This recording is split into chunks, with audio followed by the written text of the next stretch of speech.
Le millionnaire Harris a regardé directement le concierge et a demandé: Voudriez-vous être mon cavalier pour la soirée?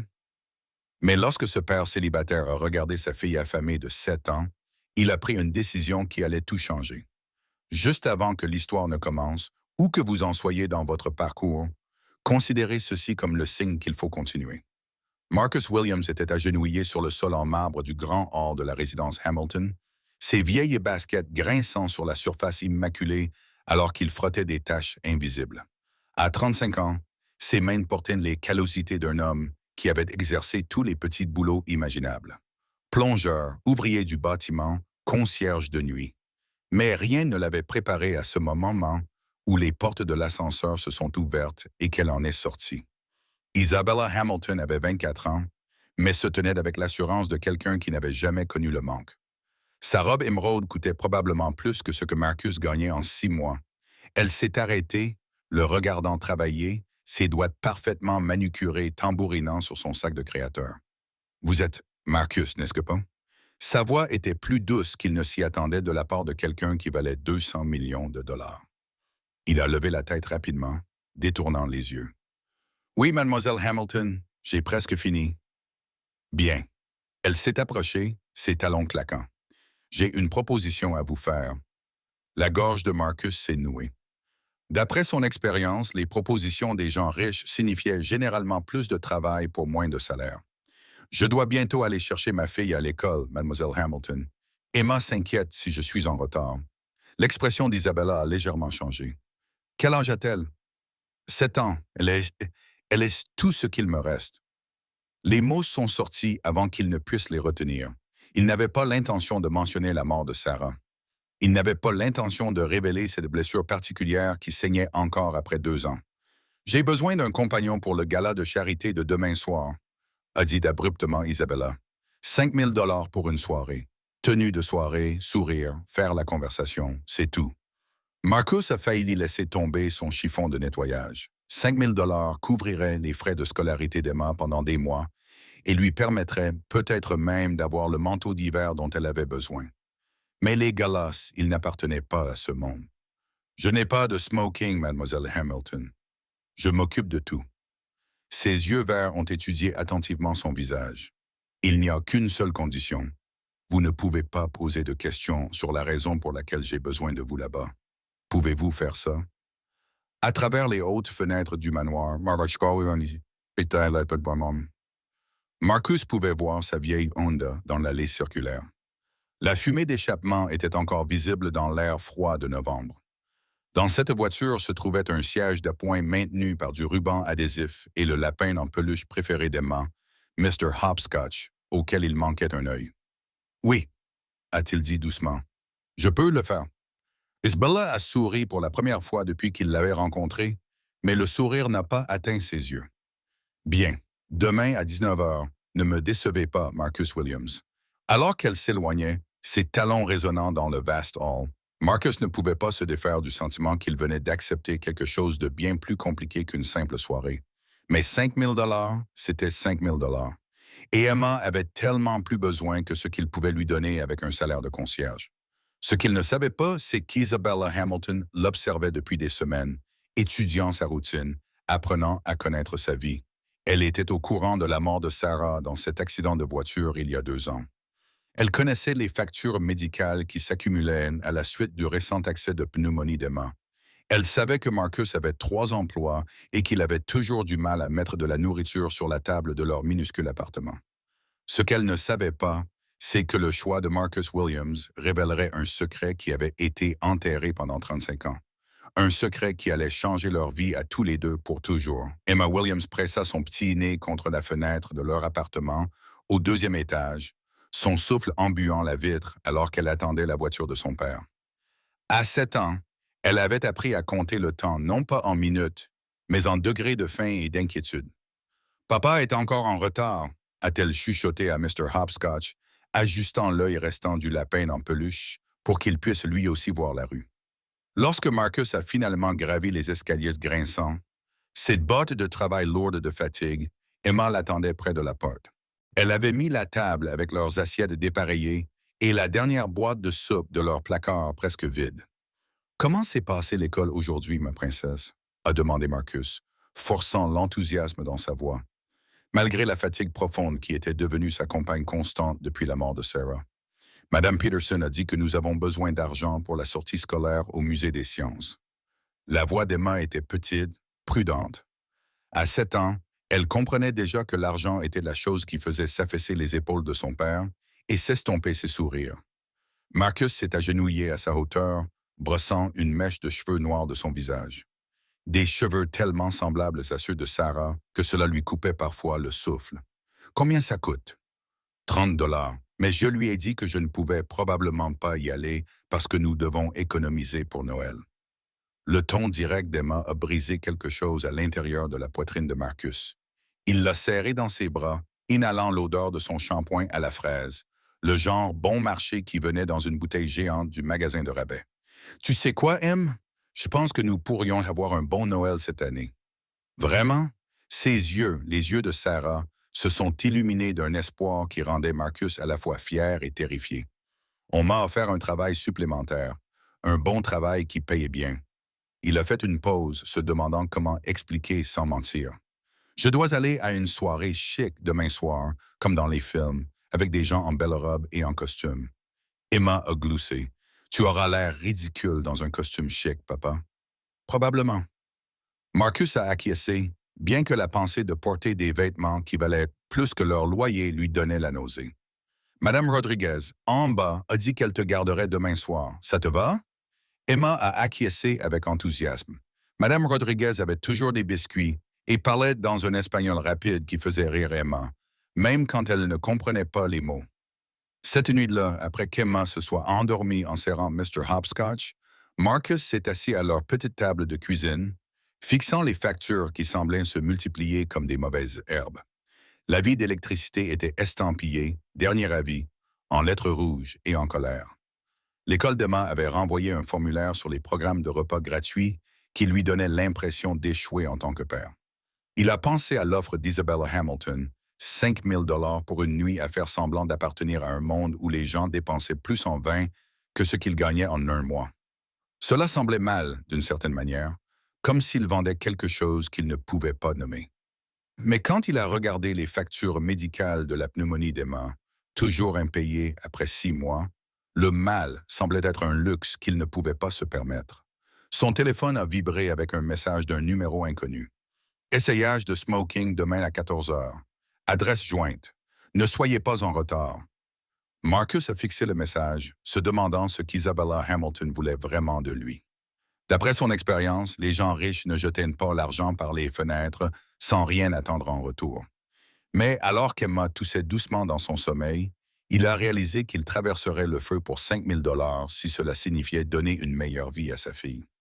Ce qu'il ne pouvait pas imaginer, c'est que la soirée du lendemain révélerait un lien entre lui et Isabella Hamilton, qui remontait à 35 ans, à un secret que quelqu'un avait tué pour le garder enterré. La boutique de la 5e avenue sentait le cuir coûteux et le désespoir silencieux. Marcus se tenait maladroitement parmi les étagères de costumes qui coûtaient plus cher que sa voiture, se sentant comme un imposteur dans ses vêtements de travail, tandis qu'un tailleur nommé Jeppe tournait autour de lui avec un maître ruban et des claquements de langue désapprobateurs. « Épaules trop larges pour l'Armani », marmonna Jeppe dans un anglais fortement accentué. « Mais le Valentino, oui, ça ira. » Marcus a surpris son reflet dans le miroir à 3 faces et a à peine reconnu l'homme qui le regardait.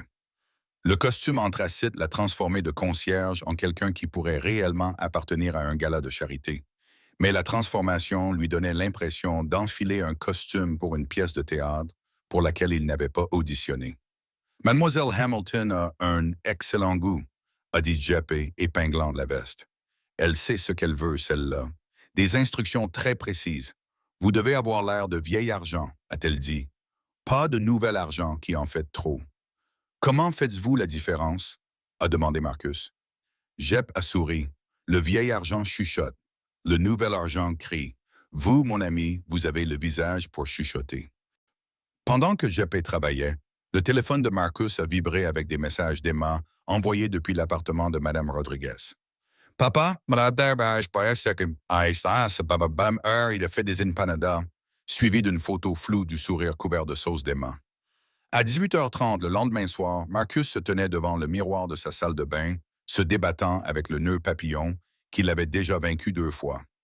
Ses mains tremblaient légèrement, non pas à cause du trac pour la soirée, mais à cause du poids de ce que 5 000 $ signifiait. C'était l'espoir. C'était la sortie scolaire d'Emma et les cadeaux de Noël, et peut-être même un petit fonds d'urgence. On a frappé à sa porte à exactement 19h. Isabella Hamilton se tenait dans son entrée comme si elle était sortie d'une couverture de magazine. Sa robe bleu nuit semblait absorber et refléter la lumière simultanément, et des diamants scintillaient à sa gorge comme des étoiles capturées, mais ses yeux contenaient la même tristesse réservée que Marcus avait remarquée au manoir. Vous êtes très élégant, a-t-elle dit, mais sa voix portait une tension étrange. Merci. Vous êtes, je veux dire, vous êtes magnifique, mademoiselle Hamilton. Isabella, ce soir nous sommes égaux. Elle a fait une pause, étudiant son visage d'une manière qui le mettait mal à l'aise. Êtes-vous prêt pour ça, Marcus? Une fois que nous serons entrés dans la salle de bal, il n'y aura pas de retour en arrière. Quelque chose dans son ton l'a fait s'arrêter. Pas de retour en arrière vers quoi? Elle a souri, mais le sourire était acéré sur les bords, vers la façon dont les choses étaient avant. Le trajet en limousine à travers Manhattan était surréaliste.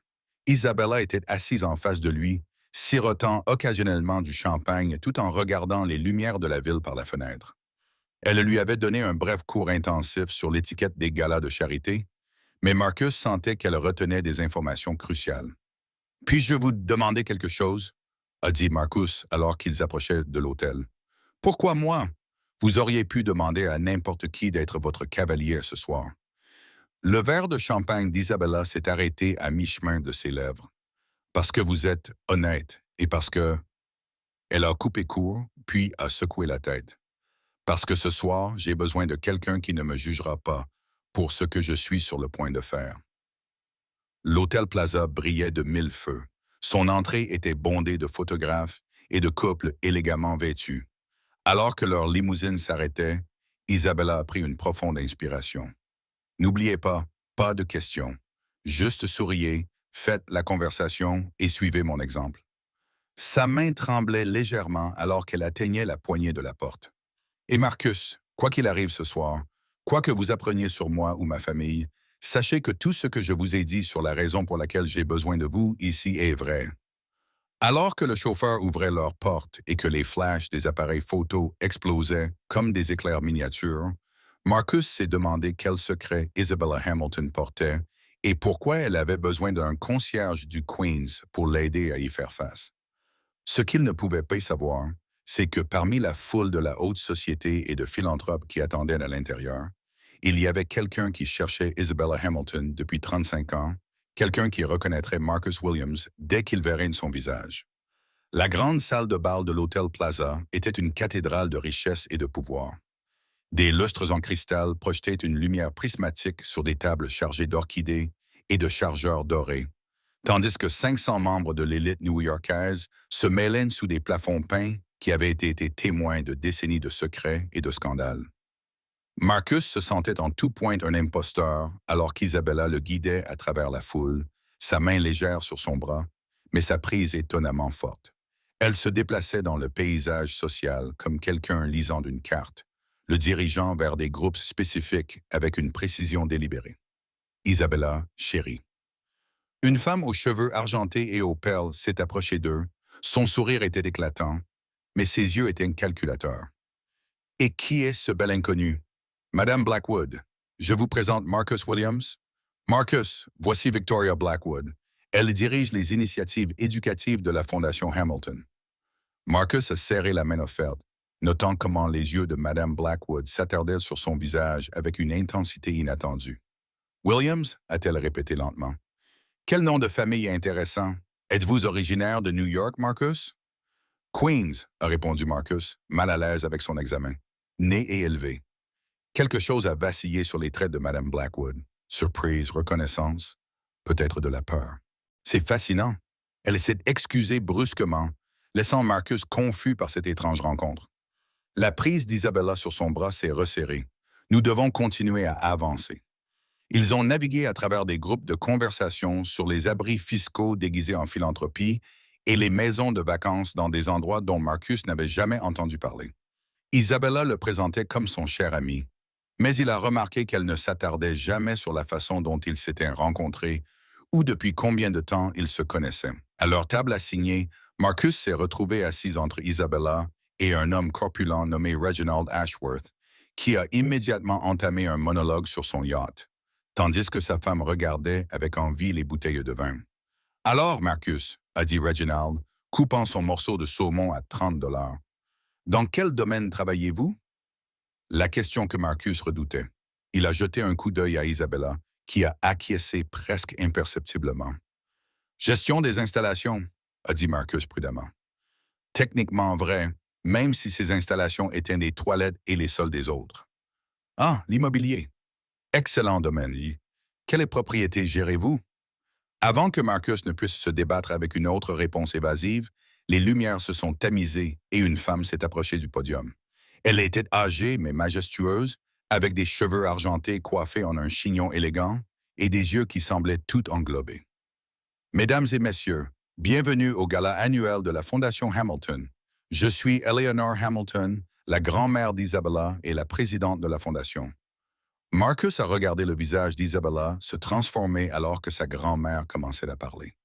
Le calme prudent s'est fissuré, révélant quelque chose de brut et de vulnérable en dessous. Lorsque le regard d'Eleanor a balayé leur table et s'est posé sur Marcus, il s'est senti cloué sur place, comme un spécimen sous un microscope. Cette année, nous sommes fiers d'annoncer un nouveau programme de bourse pour les enfants défavorisés du Queens, a poursuivi Eleanor. Mais ses yeux n'ont jamais quitté le visage de Marcus. Parfois, les cadeaux les plus importants viennent des endroits les plus inattendus. Les applaudissements étaient assourdissants, mais Marcus les a à peine entendus. Eleanor Hamilton le fixait avec une expression qu'il ne pouvait pas déchiffrer. Choc peut-être, ou reconnaissance. Pendant la partie de la soirée consacrée aux enchères, Isabella a enchéri de manière agressive sur une peinture de phare, payant bien plus que sa valeur apparente. Lorsque Marcus l'a interrogée à ce sujet plus tard, elle a simplement dit « Certaines choses valent plus que de l'argent ».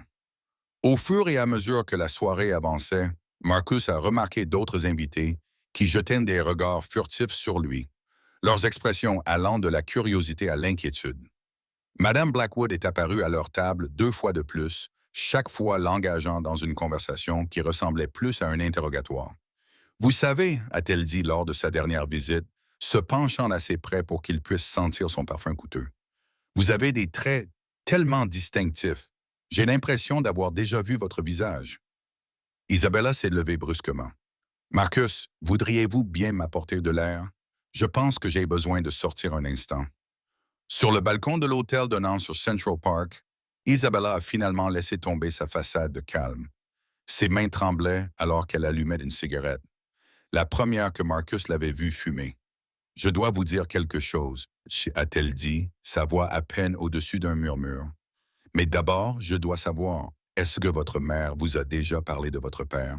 De votre vrai père? » Marcus a senti le monde s'incliner légèrement. « De quoi parlez-vous? Mon père est mort quand j'avais 2 ans. Un accident de construction. » Isabella a pris une longue bouffée de sa cigarette. « Marcus, et si je vous disais que tout ce que vous savez sur votre famille est un mensonge? » Avant qu'il ne puisse répondre, la porte du balcon s'est ouverte et Eleanor Hamilton est sortie, le visage pâle au clair de lune. « Isabella, a-t-elle dit doucement, qu'as-tu fait? » Les yeux de la grand-mère se sont déplacés entre les deux et Marcus a vu quelque chose là qui lui a glacé le sang. Culpabilité, reconnaissance et 35 ans de secrets enterrés. La voix d'Eleanor Hamilton a tranché l'air de novembre comme une lame. « Isabella Mary Hamilton, il t'a été spécifiquement dit de ne jamais poursuivre cette affaire. » Marcus a regardé entre les deux femmes, se sentant comme s'il avait marché au milieu d'un film sans contexte pour l'intrigue. Isabella a laissé tomber sa cigarette, l'écrasant sous son talon de créateur avec une force inutile. « Dit par qui, grand-mère? Par vous? Par le conseil d'administration? Par les mêmes personnes qui ont étouffé cela en premier lieu? » « Étouffé quoi? » Marcus a fait un pas en avant.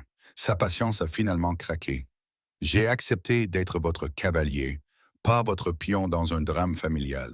J'ai une fille qui m'attend à la maison et je n'ai pas de temps pour les énigmes. Le calme d'Eleanor s'est légèrement fissuré. Elle a étudié le visage de Marcus avec l'intensité de quelqu'un lisant une carte au trésor enterré. « Oh, mon cher garçon, vous avez ces yeux, les yeux de Robert. » « Qui diable est Robert? » a exigé Marcus. Isabella s'est tournée pour lui faire face pleinement, sa nervosité précédente remplacée par une détermination sinistre. « Robert Hamilton, mon oncle. Il est mort il y a 35 ans dans ce que tout le monde a appelé un accident. » Marcus a senti quelque chose de froid s'installer dans son estomac. « Qu'est-ce que ça a à voir avec moi? » Eleanor s'est rapprochée, sa voix s'abaissant à un murmure. « Parce que Marcus Williams, Robert Hamilton, était votre père. » Les mots ont frappé Marcus comme un coup physique. Les brises de la fête à l'intérieur semblaient s'estomper, remplacées par une sensation de précipitation dans ses oreilles. « C'est impossible. Mon père était Michael Williams.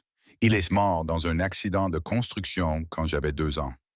Michael Williams vous a adopté quand il a épousé votre mère, » a dit doucement Isabella. « Mais votre père biologique était Robert Hamilton, héritier de la fortune Hamilton et le frère cadet de mon père. » Les mains d'Eleanor tremblaient alors qu'elle parlait. « Robert est tombé amoureux d'une jeune femme du Queens, une femme nommée Linda Carter, qui travaillait comme serveuse dans son restaurant préféré. Quand elle est tombée enceinte, il a voulu l'épouser, a voulu reconnaître l'enfant publiquement. Mais la famille ne l'a pas permis. Un Hamilton épousant une serveuse, ayant un enfant hors mariage, » a dit Marcus, les pièces s'assemblant avec une clarté horrible. Le rire d'Eleanor était amer. Le scandale nous aurait détruits socialement et financièrement. Alors, nous lui avons fait une offre qu'elle ne pouvait pas refuser. Les mains de Marcus se sont serrées en poing. Vous l'avez payée pour qu'elle parte. Nous lui avons donné assez d'argent pour qu'elle disparaisse, qu'elle recommence sa vie ailleurs avec son enfant, a dit Eleanor sur la défensive. C'était ce qu'il y avait de mieux pour tout le monde. Tout le monde sauf mon père, a dit Marcus.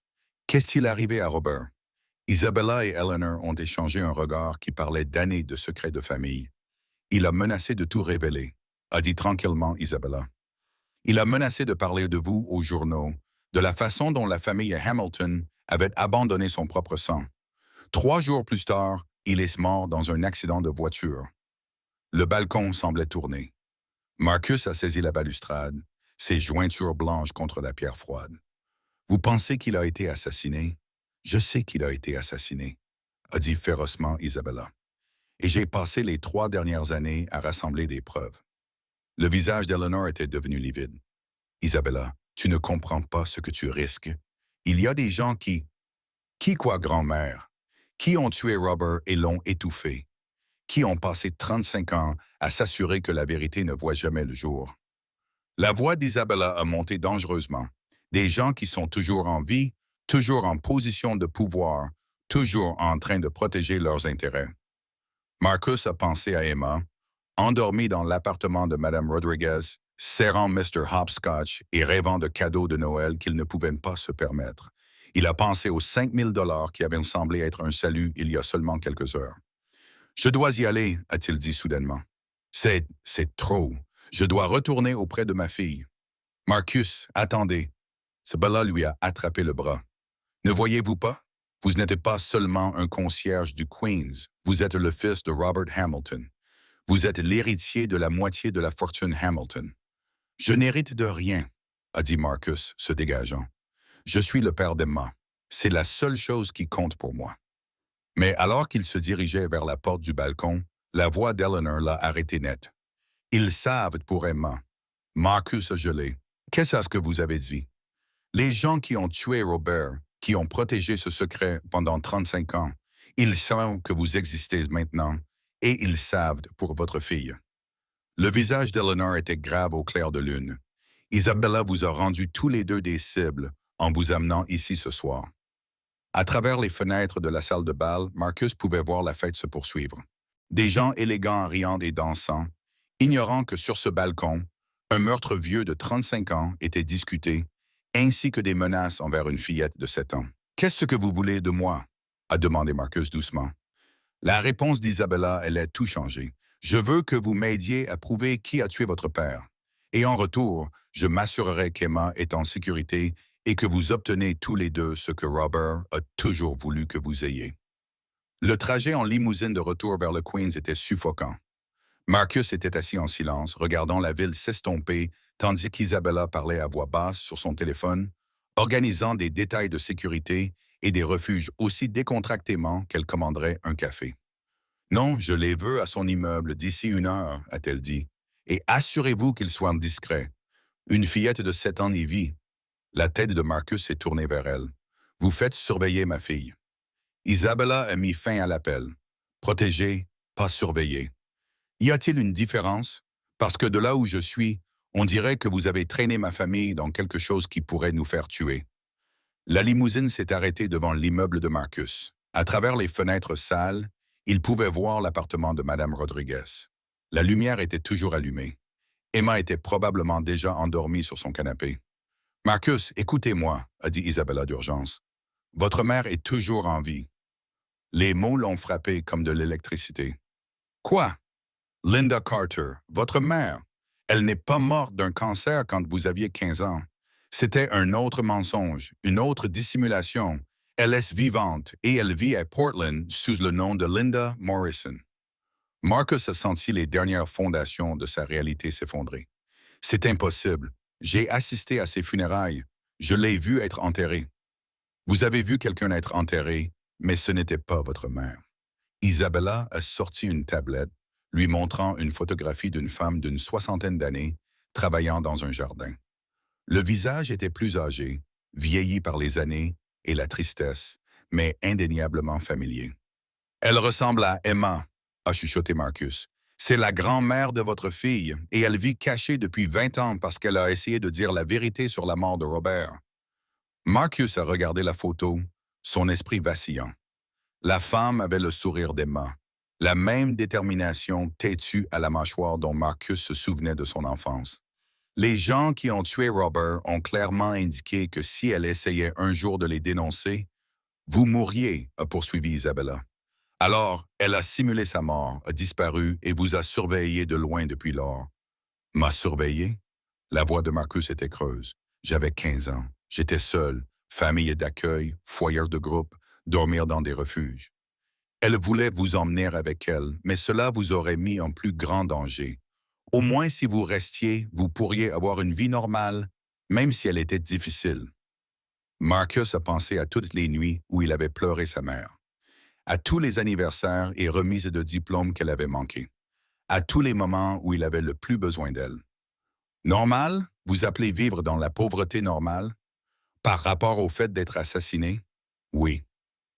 La porte de la limousine s'est ouverte et Marcus est sorti dans l'air froid du Queens.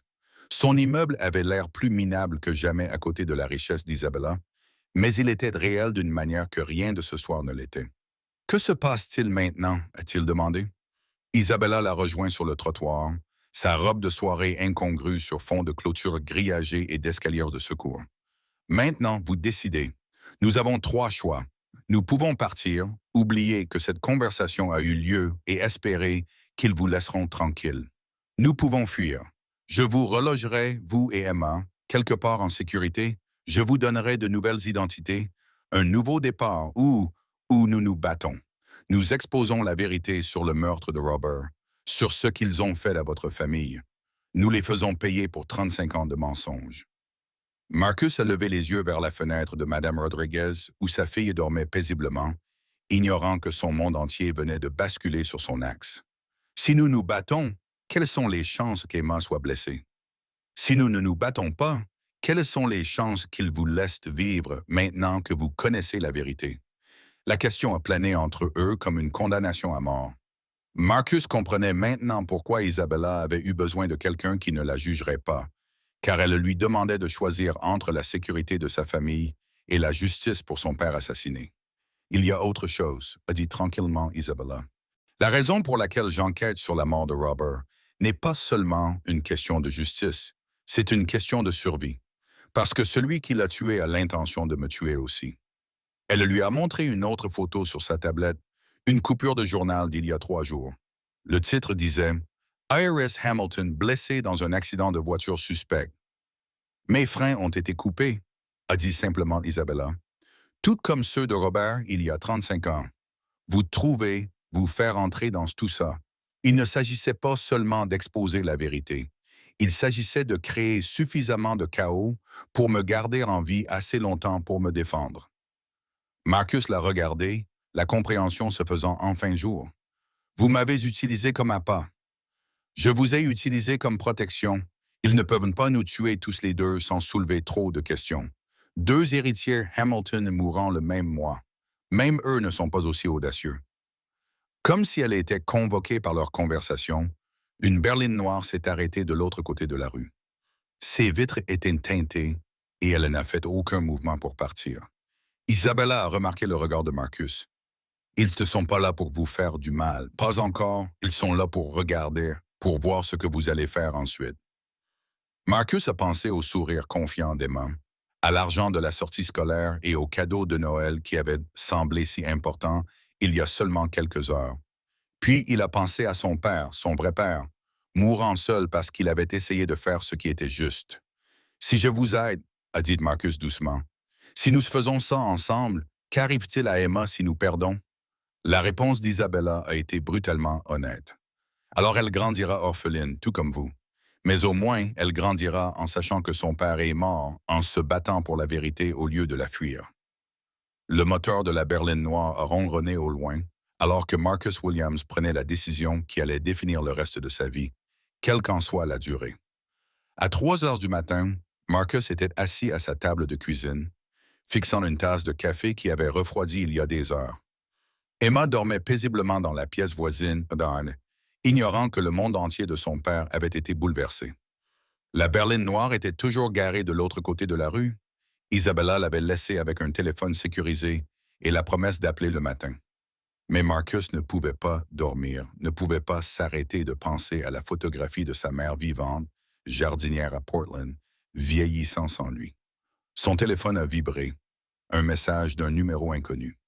Votre fille a l'air si paisible quand elle dort. Le sang de Marcus s'est transformé en glace. Il s'est glissé dans la chambre d'Emma, son cœur tambourinant. Elle était là, en sécurité, mais la fenêtre était légèrement ouverte.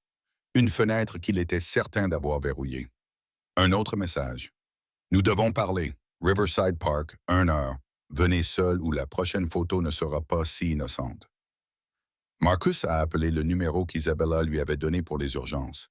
Elle a répondu dès la première sonnerie. Ils vous ont contacté, a-t-elle dit sans préambule. Comment avez-vous? Parce qu'ils m'ont contacté aussi. Même parc, heure différente. Ils nous montent l'un contre l'autre. Marcus a regardé la berline. Que dois-je faire pour Emma? Mon équipe de sécurité est déjà en position autour de votre immeuble. Elle sera plus en sécurité là que n'importe où ailleurs pendant que nous nous en occupons. 1 heure plus tard, Marcus marchait à travers Riverside Park sous un couvert d'arbres nus de novembre. La ville se sentait différente à cette heure-ci. Plus vide, plus dangereuse. Chaque ombre pouvait cacher une menace. Il a trouvé un homme qui l'attendait près de la rivière, élégant même dans l'obscurité de l'aube. Distingué, probablement 65 ans, avec des cheveux argentés et des yeux qui avaient trop vu. Marcus Williams, a dit l'homme, ou devrais-je dire Marcus Hamilton. Qui êtes-vous? Quelqu'un qui connaissait très bien votre peine. Je m'appelle Charles Ashworth. J'étais le meilleur ami de Robert et l'homme qui l'a tué. L'aveu a frappé Marcus comme un coup physique. Pourquoi? Charles a allumé une cigarette d'une main ferme. Parce que je l'aimais, parce qu'il allait tout jeter par la fenêtre. Sa famille, sa fortune, son avenir, pour une serveuse du Queens et son enfant bâtard. Cet enfant bâtard était son fils. Cet enfant bâtard allait détruire l'héritage des Hamilton. La voix de Charles était froide, clinique. Robert ne pouvait pas voir au-delà de ses notions romantiques. Il allait vous reconnaître publiquement, épouser votre mère, faire de vous son héritier. Avez-vous une idée de ce que cela aurait fait à la réputation de la famille? Marcus a pensé à Emma, à l'amour féroce qui le ferait brûler le monde pour la protéger. Alors, vous l'avez assassiné. Je l'ai sauvé de lui-même, et je vous ai sauvé d'une vie où l'on chuchote sur vous, où l'on vous montre du doigt, où l'on vous connaît à jamais comme l'héritier Hamilton illégitime. Charles s'est rapproché. Je vous ai donné le cadeau de l'anonymat. Vous m'avez donné une vie de pauvreté et de mensonges. Et regardez à quel point cela vous a rendu fort. Regardez l'homme que vous êtes devenu. Honnête, travailleur, dévoué à votre fille. Auriez-vous été le même si vous aviez grandi en vous noyant dans l'argent et les attentes des Hamilton? La logique tordue a rendu Marcus malade. Que voulez-vous de moi maintenant? Je veux que vous vous en alliez, que vous preniez votre fille, que vous preniez l'argent qu'Isabella vous offre et que vous disparaissiez. Vivez tranquillement, élevez votre enfant, oubliez que vous avez jamais entendu le nom de Hamilton. Et si je refuse? Charles a laissé tomber sa cigarette, l'écrasant sous sa chaussure coûteuse. Alors vous rejoindrez votre père au fond de la rivière et votre fille aura un autre accident malheureux, tout comme sa mère l'a eu. Le monde de Marcus a basculé. La mort de Sarah n'était pas un accident. Pensiez-vous vraiment que c'était une coïncidence qu'elle meure juste au moment où vous commenciez à poser des questions sur votre passé? Juste au moment où vous commenciez à faire des recherches sur la mort de votre mère? Le souvenir a frappé Marcus comme la foudre. Le dernier appel téléphonique de Sarah, excitée, disant qu'elle avait trouvé quelque chose d'important sur son histoire familiale. Elle est morte 3 heures plus tard lorsqu'un camion a grillé un feu rouge.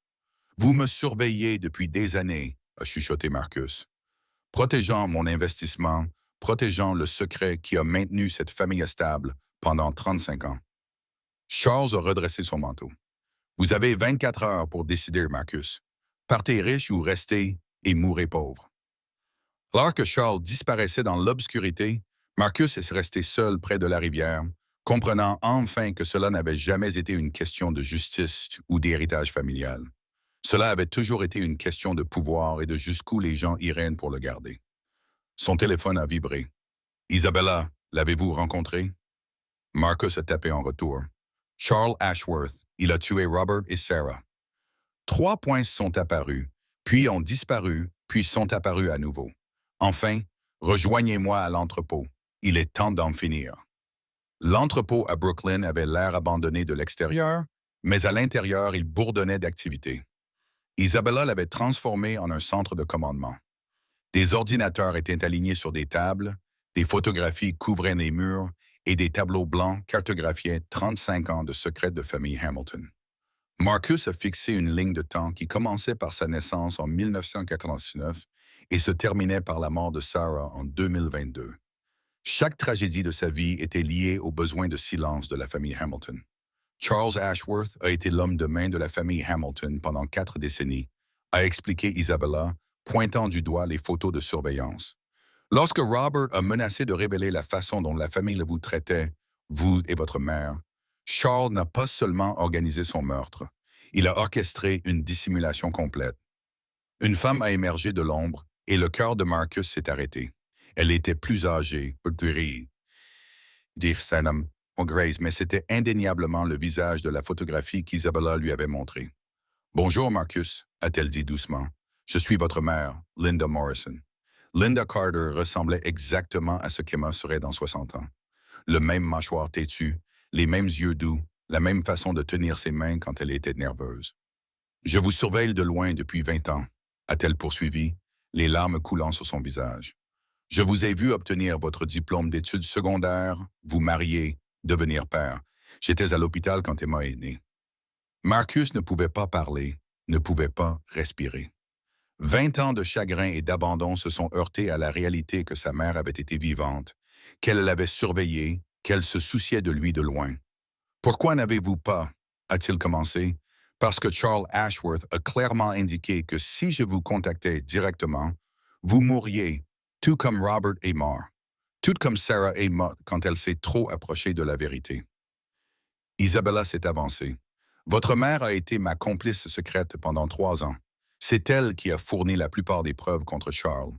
Linda a ouvert une maillette remplie de documents, de photographies et d'enregistrements. Charles gardait des trophées, des preuves de ce qu'il avait fait. Il pensait que cela le rendait intouchable. Qui aurait cru une serveuse morte du Queens plutôt qu'un avocat respecté de la famille Hamilton? Marcus a ramassé une photographie de son père. Jeune, rayonnant, tenant un bébé qui devait être Marcus lui-même.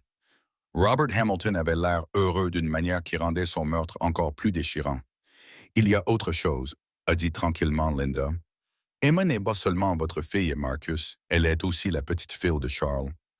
La pièce s'est devenue silencieuse. Marcus a regardé sa mère, certain d'avoir mal entendu. Charles Ashworth est le père de Sarah.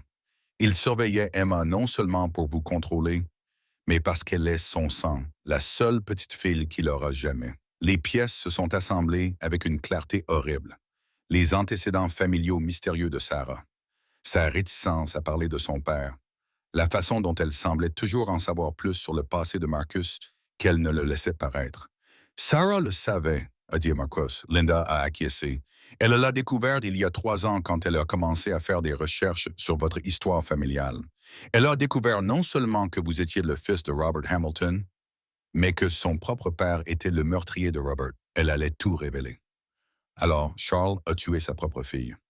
Il a organisé un accident qui avait l'air aléatoire, mais Sarah avait déjà caché des copies des preuves.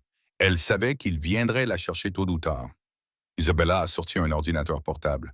Les preuves sont toutes ici, des registres financiers montrant les paiements de Charles au chauffeur de camion qui a tué Sarah, des enregistrements audio de lui avouant le meurtre de Robert, des photographies de lui en train de saboter les freins de voiture, ceux de Robert en 1989 et les miens il y a 3 jours. Marcus a pensé à Emma jouant innocemment tandis que son grand-père complotait la mort de son père. Et Emma, est-elle en sécurité? Pour l'instant, a dit Isabella, Charles ne lui fera pas de mal tant qu'elle est utile comme levier contre vous. Mais si nous le dénonçons, il la verra comme un danger. Est terminé Marcus. Linda s'est rapprochée de son fils. Il y a encore une chose, Marcus, quelque chose que Charles ne sait pas. Sarah a laissé quelque chose pour Emma, quelque chose qui prouve tout. Elle lui a tendu une petite clé. Un box de stockage 247 sur Roosevelt Avenue. Sarah l'a loué 2 jours avant sa mort. À l'intérieur se trouve une lettre pour Emma et une clé de coffre-fort. Le coffre contient suffisamment de preuves pour détruire Charles Ashworth et tous ceux qui l'ont aidé. Marcus a regardé la clé, comprenant qu'elle représentait à la fois le salut et le danger potentiel pour sa fille. Si nous utilisons ces preuves, a-t-il dit lentement, Charles saura qu'il est fini, un homme qui n'a plus rien à perdre. Fera tout ce qu'il faut pour survivre, a acquiescé Isabella, y compris tuer une fillette de 7 ans. L'entrepôt est devenu silencieux, à l'exception du bourdonnement des ordinateurs traitant 35 ans de secrets enterrés. Marcus tenait la clé qui pouvait faire tomber le meurtrier de son père, sachant que l'utiliser pourrait coûter la vie de sa fille. Dehors, l'aube se levait sur Brooklyn, et quelque part dans le Queens, Emma se réveillait dans un monde où son père devait choisir entre la justice et sa sécurité. Emma Williams s'est réveillée dans l'appartement de Madame Rodriguez à l'odeur de café con leche et au son de chuchotements urgents en espagnol. À travers les murs minces, elle pouvait entendre des pas dans le couloir. Trop de pas pour un mardi matin. « Où est-ce mon papa ?» a-t-elle demandé, en utilisant les phrases espagnoles que Madame Rodriguez lui avait enseignées. Le sourire de Madame Rodriguez était forcé. « Il sera bientôt de retour, Mija. Tu veux prendre un petit déjeuner? » Mais Emma n'était pas whip. À 7 ans, elle avait déjà appris à lire les signes d'inquiétude des adultes. La façon dont les mains de Madame Rodriguez tremblaient alors qu'elle versait du jus d'orange. La façon dont elle n'arrêtait pas de regarder par la fenêtre. La façon dont des hommes étranges en costume se tenaient dans le hall. Le téléphone d'Emma, un simple téléphone à clapet que Marcus lui avait donné pour les urgences, a vibré avec un message de son père. « Reste avec Madame Eyre aujourd'hui. Ne sors pas. Je t'aime. » Pendant ce temps, de l'autre côté de la ville, Marcus se tenait dans le box de stockage 247, fixant 30 boîtes de preuves que Sarah avait accumulées avant sa mort. Elle avait été méthodique, obsessionnelle, documentant même chaque lien entre la famille Hamilton et les décennies de dissimulation de Charles Ashworth. Elle savait qu'elle allait mourir, a dit tranquillement Linda, ouvrant une boîte étiquetée pour Emma quand elle sera assez grande. À l'intérieur se trouvaient des lettres, des photographies et un journal détaillant l'enquête de Sarah. Mais la preuve la plus dévastatrice était un enregistrement vidéo sur l'ordinateur portable de Sarah, réalisé 2 jours avant sa mort. Sarah est apparue à l'écran, fatiguée mais déterminée. « Si vous regardez ça, je suis probablement morte. Charles Ashworth a tué Robert Hamilton en 1989 et il va me tuer parce que j'ai trouvé la preuve. Mais je ne le laisserai pas faire de mal à Marcus ou à Emma. La vérité est dans le coffre-fort numéro 17 à la First National Bank. La clé est cachée dans le lapin en peluche d'Emma à l'intérieur de la couture déchirée où l'œil était. Marcus a senti le monde basculer. Mr. Hopscotch, elle a caché la clé dans le jouet d'Emma, a demandé Isabella. Sarah a toujours dit que ce lapin protégerait Emma. La voix de Marcus s'est brisée de compréhension. Elle n'était pas sentimentale, elle était littérale. Ils sont retournés en courant dans le Queens, mais quand ils sont arrivés à l'appartement de Madame Rodriguez, il était vide. Une note sur la table de la cuisine disait « Ils ont pris la petite fille. Si vous la voulez de retour, apportez la fortune Hamilton et votre silence. Riverside Park. Minuit. Venez seul. » Les jambes de Marcus ont failli lâcher. Charles avait Emma. Son téléphone a sonné. La voix de Charles était calme, presque grand-père. C'est une belle enfant, Marcus. Elle a les yeux de Sarah. Ce serait dommage qu'il arrive quelque chose à ses yeux. Si vous la blessez, je ne la blesserai pas si vous êtes raisonnable. Apportez-moi les preuves. Sarah a tout rassemblé. Et en retour, vous récupérez votre fille et assez d'argent pour disparaître pour toujours. Comment puis-je savoir que vous ne nous tuerez pas quand même? Charles a ri. Parce que, mon cher garçon, vous allez rendre cela très public. Vous allez appeler une conférence de presse pour demain matin. Vous allez annoncer que vous avez découvert que vous êtes le fils de Robert Hamilton, mais que vous renoncez à toute revendication sur la fortune familiale. Vous allez dire que certains secrets sont mieux laissés enterrer et que vous ne voulez rien de plus que vivre tranquillement avec votre fille. Et si je refuse? Alors Emma rejoint sa mère et son grand-père au ciel, et vous rejoignez votre père au fond de la rivière. La ligne est devenue morte. Isabella était déjà sur son téléphone avec son équipe de sécurité. Ils l'ont, a-t-elle dit sombrement. Mais ils ne connaissent pas la clé dans le lapin. Linda a attrapé le bras de Marcus. Nous devons nous rendre à ce coffre-fort avant minuit. Quoi que Sarah ait trouvé, c'est notre seule chance de sauver Emma. Mais alors qu'il se préparait à partir pour la banque, Marcus a reçu un message vidéo sur son téléphone. Emma est apparue à l'écran, assise dans ce qui ressemblait à un bâtiment abandonné. Elle avait l'air effrayée mais indemne. « Papa ». Sa petite voix était déchirante. « Le gentil monsieur dit que tu as quelque chose qui lui appartient. Il dit que si tu le lui rends, je peux rentrer à la maison. Je veux rentrer à la maison, papa, et je veux Mr. Hopscotch. Il m'a enlevé Mr. Hopscotch. » La vidéo s'est terminée et Marcus a compris toute la cruauté du plan de Charles. Il avait le lapin. Il avait Emma. Et il pensait qu'il avait tout le levier. Ce que Charles ne savait pas, c'est qu'Emma Williams était la fille de sa mère, et Sarah lui avait appris à être plus intelligente que quiconque ne s'y attendait. Dans l'entrepôt abandonné où elle était détenue, Emma avait déjà remarqué que la couture déchirée dans la cavité oculaire de Mr. Hopscotch était maintenant cousue avec un fil différent. Quelqu'un avait trouvé ce que sa mère avait caché là. Mais Sarah avait été intelligente. Elle avait caché 2 clés dans ce lapin, une fausse, une vraie. Et la fausse clé était celle que Charles avait trouvée. La vraie clé était exactement là où Sarah l'avait cousue, il y a 3 ans. À l'intérieur de l'autre cavité oculaire du lapin, celle qui n'avait jamais été déchirée. Alors que minuit approchait, Emma Williams serrait son lapin en peluche et sentait la petite forme dure du salut, pressant contre sa paume. Sachant d'une certaine manière que sa mère lui avait laissé le pouvoir de les sauver tous. La salle des coffres-forts de la First National Bank ressemblait à un tombeau. Marcus a inséré la clé de Sarah avec des mains tremblantes. Linda et Isabella le flanquaient comme des gardes du corps. Le box 1247 s'est ouvert avec un doux clic qui semblait faire écho à 3 ans de secrets enterrés. À l'intérieur se trouvaient des photographies qui donnaient la nausée à Marcus. Des images de Charles Ashworth rencontrant le chauffeur de camion qui avait tué Sarah, le payant en espèces, se serrant la main comme des partenaires d'affaires, des registres financiers montrant des paiements à des mécaniciens corrompus qui avaient saboté la voiture de Robert Hamilton en 1949. Et le plus accablant de tout, des enregistrements audio de Charles avouant tout à Sarah. Elle portait un micro, a chuchoté Linda, fixant le petit appareil d'enregistrement parmi les affaires de Sarah. Elle savait qu'elle marchait dans un piège, mais elle a tout enregistré. Isabella a brandi un document qui les a tous fait geler. C'est une lettre de confession. Charles l'a écrite lui-même, détaillant tout ce qu'il avait fait. Il l'a gardée comme assurance contre la famille Hamilton, au cas où ils essaieraient un jour de le trahir. Mais la révélation la plus choquante se trouvait au fond de la boîte.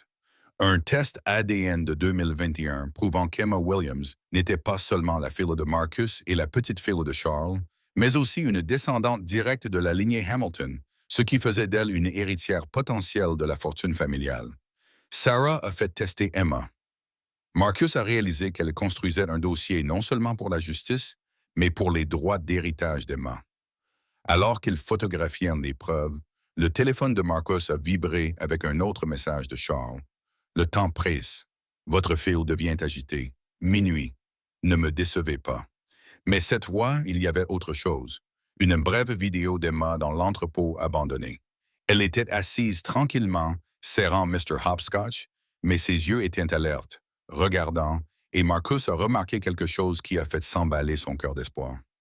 Emma travaillait systématiquement à la couture autour de l'œil restant du lapin, ses petits doigts pinçant les fils avec la patience que Sarah lui avait enseignée. Elle sait, a respiré Marcus. D'une manière ou d'une autre, elle sait pour la clé. À 23h45, Marcus est entré seul dans Riverside Park, portant une mallette pleine de photocopies, tandis que les vraies preuves restaient en sécurité avec Isabella et Linda. Charles attendait près de la même rivière où il avait avoué le meurtre 12 heures plus tôt. « Où est Emma ?» a exigé Marcus. « En sécurité. Où sont les preuves ?» Marcus a brandi la mallette. Tout ce que Sarah a rassemblé, enregistrements audio, photographies, registres financiers, tout est là. Charles a souri. « Vous mentez, mais je m'y attendais. » Il a sorti un téléphone et a passé un appel. « Amenez-la. » 5 minutes plus tard, une fourgonnette noire s'est arrêtée et Emma a été escortée par 2 hommes que Marcus ne reconnaissait pas. Elle serrait Mr. Hopscotch contre sa poitrine et Marcus pouvait voir qu'elle avait réussi à desserrer l'œil restant. « Papa !» Emma a couru vers lui, mais un des hommes lui a attrapé le bras. « L'échange est simple, » a dit Charles. « La mallette est contre la fille. » Mais avant que Marcus ne puisse répondre, Emma a fait quelque chose qui a tout changé. Elle a pressé Mr. Hopscotch et l'œil restant est tombé avec une petite clé qui a teinté sur le trottoir. « J'ai trouvé le cadeau de maman, » a dit Emma fort et clairement. Elle a dit que ça nous garderait en sécurité. Charles a fixé la clé, son visage passant par la confusion, la compréhension et finalement la rage.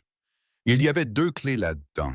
« Ma femme a toujours été minutieuse, » a dit Marcus, mettant la clé dans sa poche pendant que les hommes étaient distraits. Le calme de Charles a finalement craqué. « Vous n'avez aucune idée de ce à quoi vous avez affaire, mon garçon. La famille Hamilton a des ressources que vous ne pouvez pas imaginer. De l'argent, du pouvoir, des relations qui atteignent tous les niveaux du gouvernement et des forces de l'ordre. Alors pourquoi avez-vous si peur de la vérité? » « Parce que la vérité détruirait tout, » a crié Charles. 40 ans à construire l'Empire Hamilton, 40 ans à protéger leur réputation, et vous voulez tout démolir pourquoi? La justice? La vengeance? Emma s'est libérée de son ravisseur et a couru vers Marcus, qui l'a prise dans ses bras. « Non, » a dit Marcus doucement, « pour la famille. » C'est alors qu'Isabella a émergé de l'ombre avec une 12aine d'agents du FBI, leur badge brillant dans les lumières du parc. « Charles Ashworth, vous êtes en état d'arrestation pour les meurtres de Robert Hamilton et de Sarah Williams. » Le visage de Charles est devenu blanc. « Vous ne pouvez rien prouver. » Isabella a brandi un appareil d'enregistrement. « En fait, si. Merci pour l'aveu détaillé. Le FBI est très intéressé par vos activités depuis un certain temps maintenant. » Alors que les agents menottaient Charles, il a regardé Emma avec quelque chose qui aurait pu être du regret. « C'était ma petite fille, mon sang. »« C'est ma fille, » a répondu Marcus. « Atterris, Libéber. » Mais même si Charles était emmené, Marcus savait que ce n'était que le début. L'empire de la famille Hamilton était construit sur des décennies de secrets, et Charles Ashworth n'était qu'un homme dans une conspiration beaucoup plus vaste. La vraie bataille pour l'héritage d'Emma et leur sécurité était sur le point de commencer.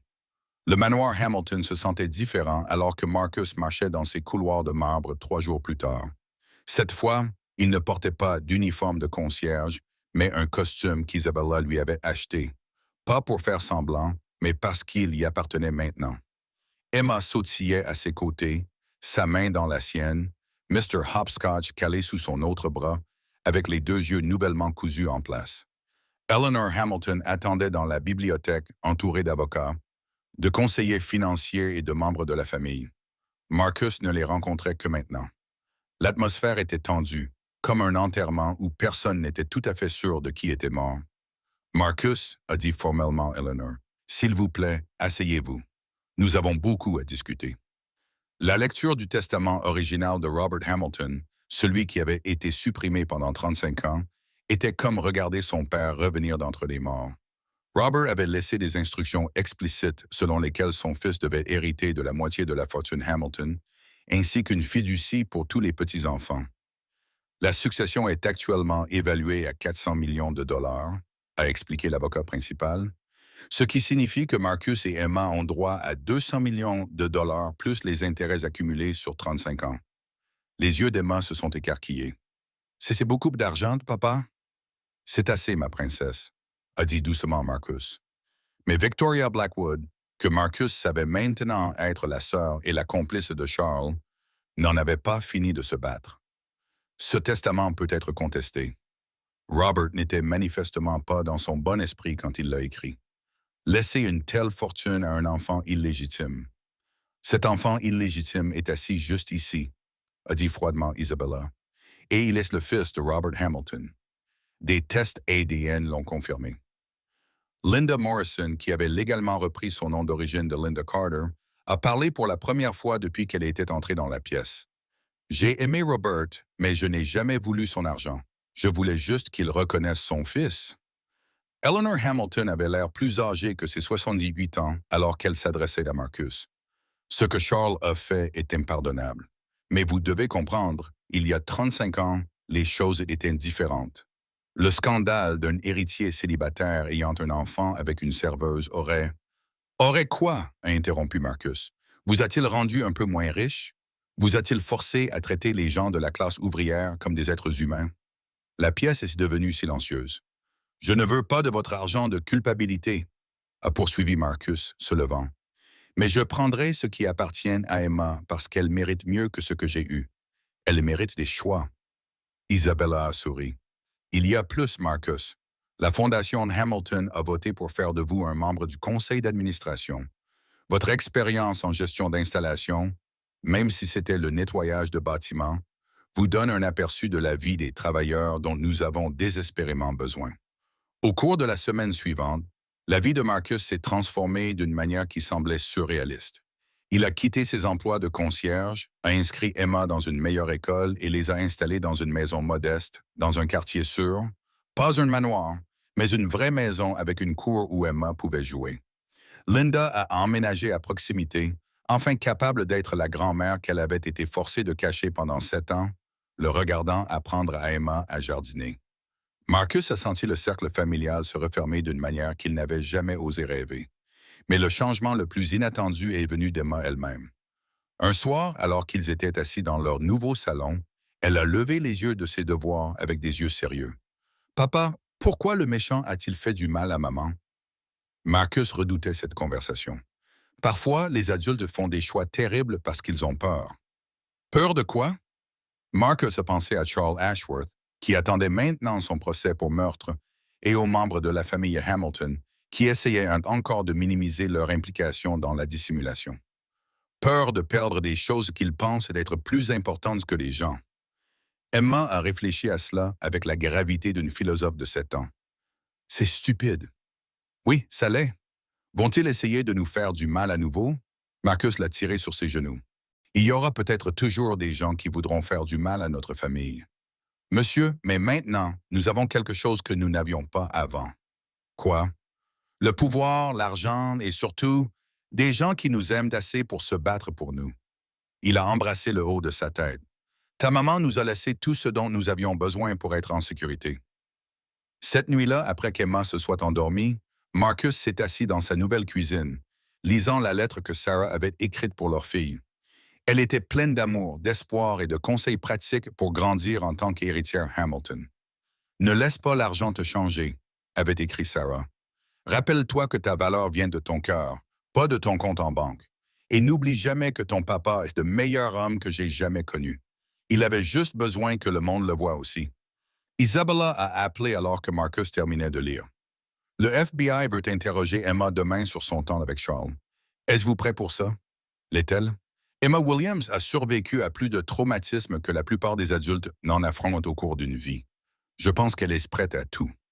Marcus a regardé le jardin où la balançoire d'Emma captait le clair de lune, pensant à tout ce qui avait changé depuis cette nuit, où une Iris de 24 ans avait demandé à un concierge de 35 ans d'être son cavalier pour un gala de charité. Isabella, oui, merci pour tout. Merci de m'avoir aidé à trouver la vérité. Nos deux pères peuvent reposer en paix maintenant.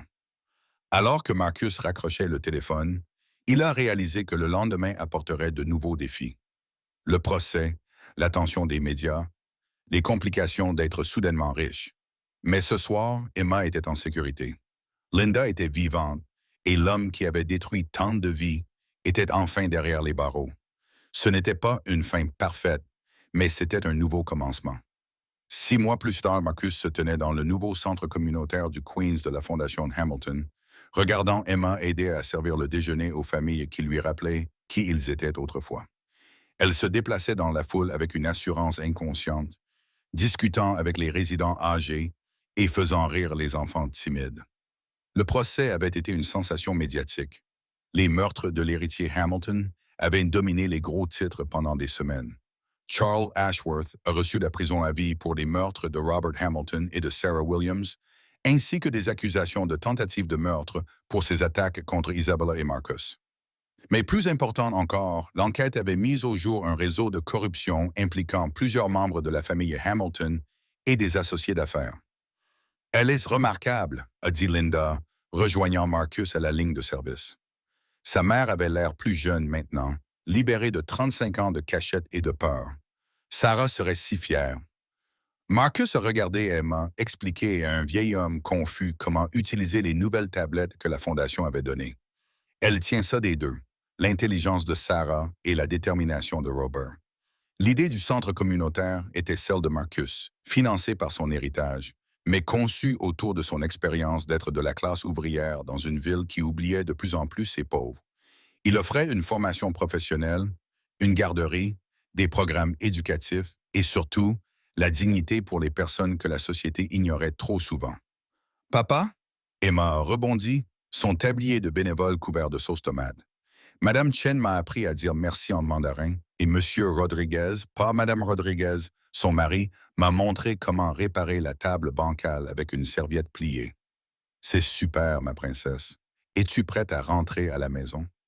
La maison était toujours la maison modeste du Queens, bien qu'il puisse se permettre beaucoup plus. Marcus avait décidé qu'Emma devait grandir en comprenant la valeur de l'argent plutôt qu'en se noyant dedans. Sa fiducie serait là quand elle aurait 18 ans, mais jusque-là, il vivait confortablement, mais pas de manière extravagante. Isabella est apparue dans l'entrée, élégante comme toujours, mais plus détendue que Marcus ne l'avait jamais vue. Les menaces de mort avaient cessé après l'arrestation de Charles, et elle s'était lancée dans la transformation de la Fondation Hamilton d'un abri fiscal en une véritable force de changement social. Le Times veut faire un article de suivi, a-t-elle annoncé. 6 mois après le procès, comment votre vie a-t-elle changé? Marcus a considéré la question sérieusement.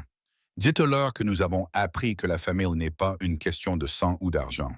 C'est une question de qui se présente quand tout s'effondre. Ce soir-là, les 3 générations de la famille de Marcus étaient assises dans leur arrière-cour, partageant un repas chinois à emporter et regardant Emma chasser les lucioles. Linda a raconté des histoires sur Robert qui ont aidé Marcus à comprendre le père qu'il n'avait jamais connu. Isabella les a informés du travail de la Fondation et des batailles juridiques en cours avec les membres de la famille Hamilton qui essayaient toujours de contester le testament. « Qu'est-ce que tu veux faire quand tu seras grande, Em ?» a demandé Isabella. Emma a fait une pause dans sa chasse aux lucioles. « Je veux aider les gens comme papa le fait, mais peut-être que je serai médecin pour pouvoir réparer les gens qui sont brisés à l'intérieur. » « C'est un bel objectif, a dit Linda. « Ou peut-être que je serai détective et que j'attraperai les méchants. » a ajouté Emma pensivement. Ou peut-être que je serai juste une maman comme la mienne l'a été, parce qu'être une maman semble être le travail le plus important au monde. Marcus a senti des larmes qu'il n'a pas essayé de cacher. Tu peux être tout ce que tu veux, ma princesse. C'est pour ça que tout ça a eu lieu, pour que tu puisses choisir. Plus tard, après qu'Emma se soit endormie et que Linda soit rentrée chez elle, Marcus et Isabella se sont assis sur le porche arrière, parlant de l'avenir.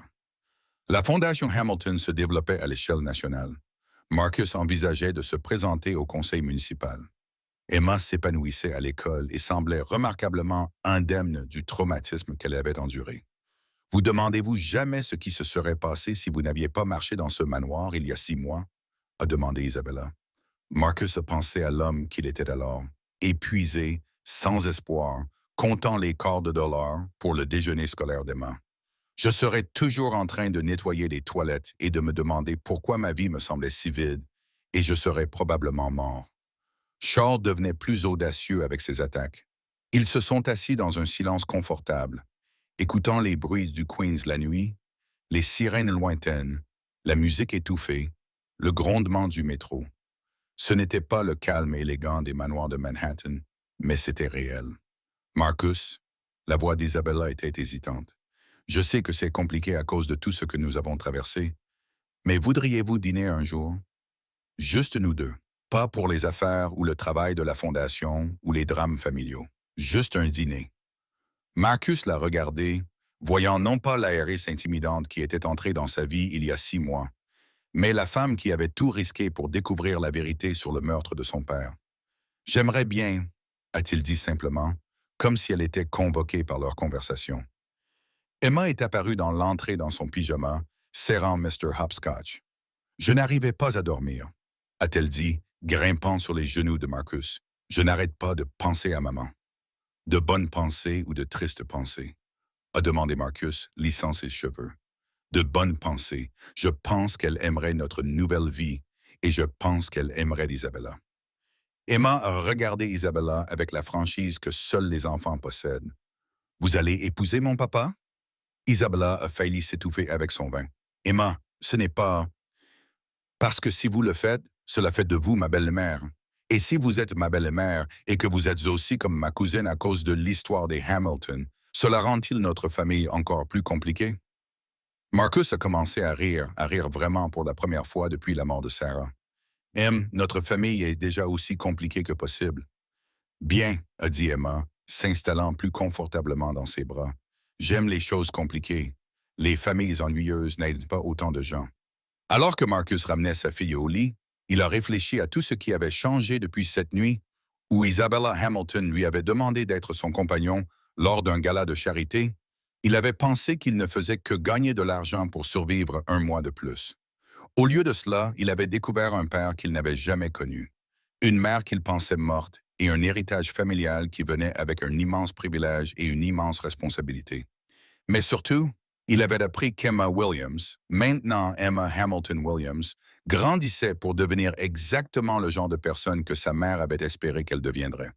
Gentille, courageuse et déterminée à rendre le monde meilleur pour tout le monde. Et parfois, c'était suffisant pour tout changer.